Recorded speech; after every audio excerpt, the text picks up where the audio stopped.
Episode के starting में कोई दो दोस्त किसी खंडहर हवेली में भागते हुए जा रहे होते हैं। तभी उनके साथी लड़की कहती है, हमें यहाँ से चलना चाहिए, यहाँ रात रुकना मना है। जो कि वे दोनों घर से भागे हुए होते हैं। उसके बाद वे लोग उसी किले में जाकर छुप जाते हैं।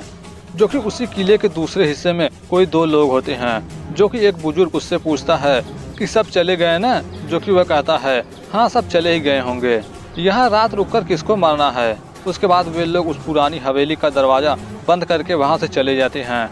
तभी रात होती है कि अचानक उन दो लोगों की हवेली में चीखने की आवाज़ सुनाई देती है। जो कि वे दोनों उसी खंडहर हुए हवेली के अंदर होते हैं। जो कि उन्हीं की तरफ घूंघट में कोई औरत उनकी तरफ बढ़ रही होती है। तभी वह लड़का सिगरेट पीने के लिए सिगरेट जलाता है कि वह लड़की मना करती है कि तुमने वो बोर्ड नहीं पढ़ा था क्या? उस चौकीदार ने मना किया है कि यहाँ पर आग जलाना मना है, वरना वो आ जाएगी। तभी अचानक वह जैसे ही माचिस जलाता है कि उस हवेली के किसी कोने में बहुत ज़्यादा आग लग जाती है। तभी वह लड़का पास में जाकर देखता है तो कोई औरत जलती हुई साड़ी को घसीटते हुए वहाँ से जा रही होती है। तभी अचानक वह लड़का देखता है कि उसकी साथी वह लड़की बुरी तरह से आग में जलने लगती है। तभी वह लड़का आग बुझाने के लिए जाता है, लेकिन वह भी जलने लगता है, जिसकी चीख बाहर भी सुनाई देती है। वह बुजुर्ग भी सुनता है, लेकिन वह कुछ नहीं करता। उसके बाद 4 साल बाद दिखाया जाता है, जहाँ पर 5 लोग शूटिंग करने के लिए आए होते हैं। जो कि उसमें से 2 लड़की होती है और 3 लड़के। जो कि एक लड़की वीडियो रिकॉर्ड करते हुए कहती है, हम अभी उस जगह पर हैं जहाँ पर कभी सुजानगढ़ फोर्ट की रानी और राजकुमार किसी विदेशी आक्रमण से अपने ओनर को प्रोटेक्ट करने के लिए आग में कूदकर जान दे दी थी। इस ट्रेडिशन को यहाँ पर जोहर कहा जाता है। इस तरह के किस्से चित्तौड़ की रानी पद्मावती ने आग में कूदकर अपनी जान दे दी थी। और वह लड़की यह भी बताती है कि महारानी उस वक्त किले के उस हिस्से को देख रही थी जहाँ पर झंडा लहरा रहा था। अगर राजपूत सेना में हार जाते थे तो काला ध्वज फहराया जाता था, और वह जगह ठीक सामने है। और उस काले ध्वज को देखते ही वह जौहर कुंड में कूद जाती है। इस शूटिंग को पूरा होने के बाद वे लोग उस अग्नि कुंड वाले स्थान का वीडियो क्लिक कर रहे होते हैं। तो वह लड़का कैमरे में देखता है कि एक औरत उस जौहर कुंड की तरफ बढ़ रही होती है। लेकिन जब वह कैमरा हटाकर देखता है तो ऐसा कुछ भी नहीं होता। जब वो दोबारा कैमरा लगाकर देखता है तो वहाँ पर बहुत सारी औरतें उस जौहर कुंड की तरफ चलते हुए आग में कूद जाती हैं। लेकिन वह लड़का इस चीज़ को इग्नोर करके वहाँ से जाता है। वहीं दूसरी तरफ उसका कोई दूसरा साथी सिगरेट जलाने के लिए माचिस निकालता है कि कोई आदमी आकर उन्हें रोकता है और मना करता है कि यहाँ पर आग जलाना वर्जित है। आपने पढ़ा नहीं क्या? जो कि वह बुजुर्ग इस किले की बहुत सालों से देखभाल करने वाला होता है। तभी वे लोग उस बुजुर्ग का इंटरव्यू देने के लिए उससे बात करते हैं कि हम आपका इंटरव्यू लेना चाहते हैं, और इस किले के साथ साथ जोहर की प्रथा के बारे में भी बात करना चाहते हैं। उसके बाद वे लोग उस बुजुर्ग आदमी सूरज भान से उनका इंटरव्यू लेते हैं और पूछते हैं कि जो जोहर की प्रथा राजपूतों में थी वह खत्म कैसे हुई। तो सूरज भान बताते हैं, यही इन्हीं पत्थरों के बीच एक घटना घटी थी। उसके बाद ये प्रथा बंद हो गई थी। करीब 600 साल पहले की बात है। मेघना की शादी विक्रमजीत सिंह के साथ हुई थी। उनके शादी के कुछ ही हफ्तों पहले राजा विक्रम सिंह जीत बहुत बहादुरी के साथ युद्ध लड़ रहे थे। उन्होंने हमलावरों का यहाँ से करीब 200 मील दूर पर रोककर रखा था, और वहाँ कस्तूनी घाट में जमकर युद्ध हुआ। जो कि राजकुमारी मेघना की चचेरी बहन पद्मावत थी, जो कि उससे मन ही मन विक्रमजीत से प्यार था। विक्रमजीत सिंह की शादी की बात सुनकर वह पद्मावत बिल्कुल खुश नहीं थी। उसने मौका का फायदा उठाकर एक षड्यंत्र रचा। जो कि अभी वहाँ युद्ध खत्म भी नहीं हुआ था, और उसने वहाँ पर जाकर वह झंडा फहरा दिया। राजकुमारी मेघना, जिसमें असली राजपूती संस्कार थे, जोहर की प्रथा को कायम रखने के लिए वह आग में कूद गई। सबने इसे अनहोनी समझकर भुला दिया। पद्मा की शादी विक्रम सिंह जीत के साथ तय हो गई। लेकिन ठीक शादी वाले दिन विक्रम सिंह जीत को पद्मा के षड्यंत्र के बारे में पता चल गया। इसलिए विक्रम सिंह पद्मा को जौहर कुंड में ले जाकर फेंक दिए। तभी से यह प्रथा बंद हो गई। लेकिन तब से यहाँ कुछ और ही शुरू हो गया।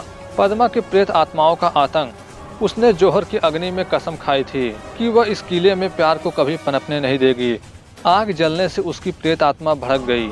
इसलिए इस किले में आग जलाना वर्जित है, और अगर तुमने यहाँ पर आग जलाई तो इस किले से बाहर निकलना मुश्किल होगा। और उसका एक ही तरीका है, मेघना की आत्मा को बुलाओ। पद्मावत की आत्माएं सिर्फ मेघना की पवित्र आत्मा से ही डरती है। और बाबा उन्हें यह भी बताते हैं कि गलती से भी उस झंडे को मत फहराना, वरना मेघना की आत्मा आ जाएगी। जो कि वे लोग इस बात को सीरियस नहीं लेते और फिर अपना शूटिंग शुरू करते हैं। उसके बाद वे लोग उस जगह पर रात को शूटिंग करने के लिए उस चौकीदार को मनाने की बात करते हैं, जो कि उन्हें पता होता है कि चौकीदार इतनी आसानी से मानेगा नहीं, लेकिन वे फिर भी कोशिश करते हैं और उस चौकीदार को कुछ पैसे देकर उस भूतिया हवेली का चाबी ले लेते हैं। उसके बाद रात होती है और फिर सभी लोग शूटिंग करने के लिए हवेली के अंदर जाते हैं, जो कि अंदर जाने पर उनमें से एक लड़की पढ़ती है। जौहर के प्रसा के बारे में कहा जाता है कि पद्मावती ने इस आग में कूदकर आगे वह कुछ पढ़ती कि तभी अचानक उसके सामने कोई औरत देखने को मिलती है, जो कि वह भागकर उसके बारे में अपने दोस्तों को बताती है कि अचानक वह वहां से गायब हो जाती और फिर वो वहां से डर के मारे भागती है। वहीं दूसरी तरफ उसके दोस्त लोग फोटो क्लिक कर रहे होते हैं कि तभी वहां पर वह चौकीदार आता है और कहता है जितना जल्दी हो सके अपना काम करके यहाँ से जाओ और यहाँ पर आग जलाने की कोशिश मत करना।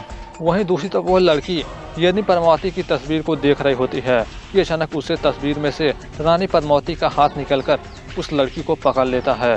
तभी उसकी चीख सुनकर उसके पास भागते हुए उसके बाकी साथी आते हैं, लेकिन जब वह लड़की बताती है कि इस तस्वीर में एक जलता हुआ हाथ मुझे पकड़ लिया, लेकिन वे इस बात को इग्नोर कर देते हैं और उसके बातों पर विश्वास नहीं करते और फिर अपना शूटिंग शुरू करते हैं, जो कि वे लोग वहां पर शूटिंग करते हुए कुछ अजीब अजीब चीज़ें होते हुए महसूस करते हैं, जिसके कारण उस लड़की के साथ एक लड़का भी डरने लगता है और वह उन लोगों को जल्द से जल्द शूटिंग खत्म करके यहाँ से जाने के लिए कहता है।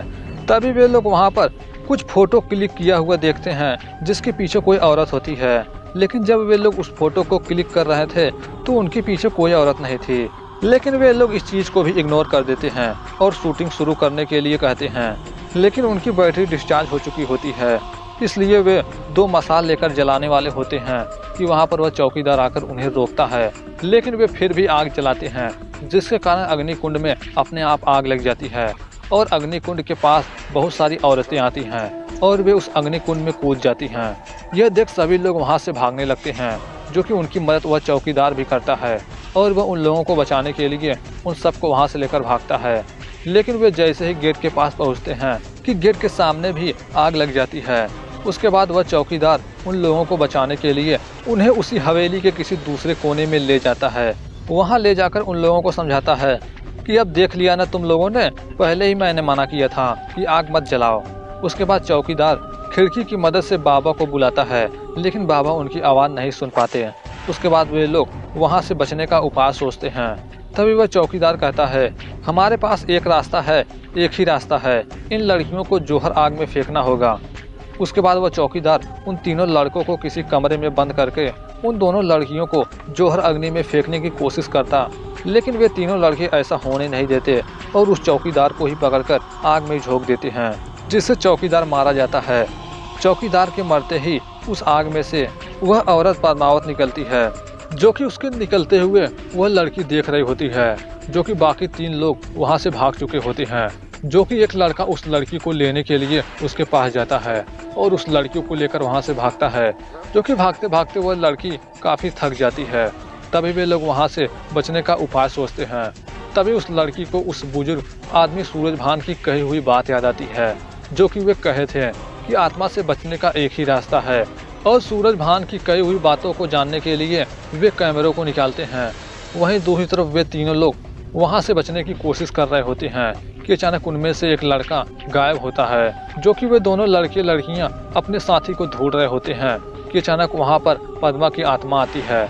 यह देख वह लड़की उस लड़के के साथ वहां से भागती है, जो कि भागते भागते उस लड़के को काफ़ी चोट भी लग जाती है, जो कि वहीं पर पद्मा की आत्मा भी आ रही होती है, उन्हीं की तरफ बढ़ रही होती है।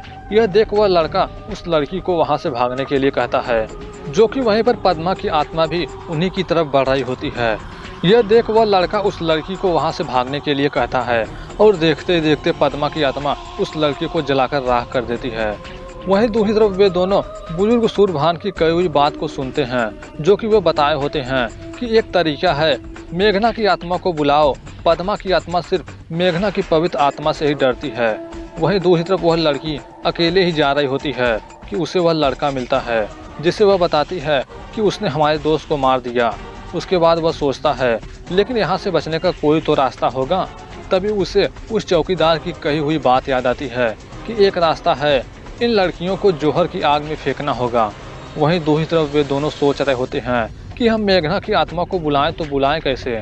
तभी वे पास में वह झंडा देखते हैं। वहीं दूसरी तरफ वह लड़का अपने आप को बचाने के लिए उस लड़की को जौहर में फेंकने वाला होता है कि वहां पर पद्मा की आत्मा आती है और वह उस लड़की को जलाकर राख कर देती है। वहीं दूसरी तरफ वे दोनों लोग सोच रहे होते हैं, अगर हमें मेघना की आत्मा को बुलाना है तो हमें उस झंडे को उस जगह पर लगाना होगा, तो शायद मेघना की आत्मा आ सकती है। वहीं दूसरी तरफ पद्मा उस लड़की को मारने के बाद उस लड़की को मारने के लिए उसकी तरफ बढ़ती है और अंत में वह उस लड़की को भी मार देती है। और फिर वह उन दोनों लोगों के पास जाती है, जो कि अब 3 लोग मर चुके थे, अब 2 ही लोग बचे थे, जो कि वे दोनों झंडा लगाने के लिए वहां से जा रहे होते हैं कि उसके पास पद्मा आती है। लेकिन वह लड़का किसी तरह से उस झंडे को ले जाकर वहां से भागता है, जो कि पद्मा भी उस लड़की को मारने के लिए उसकी तरफ बढ़ रही होती है। लेकिन वह उस लड़की को मारती कि वह लड़का ले जाकर उस फ्लैग को वहां पर लगा देता है, जिसके कारण बारिश होती है और सारा आग बुझ जाता है। और साथ ही वहां पर मेघा की आत्मा भी प्रकट होती है, जिसकी वजह से पद्मा मारी जाती है और वे दोनों लोग बच जाते हैं।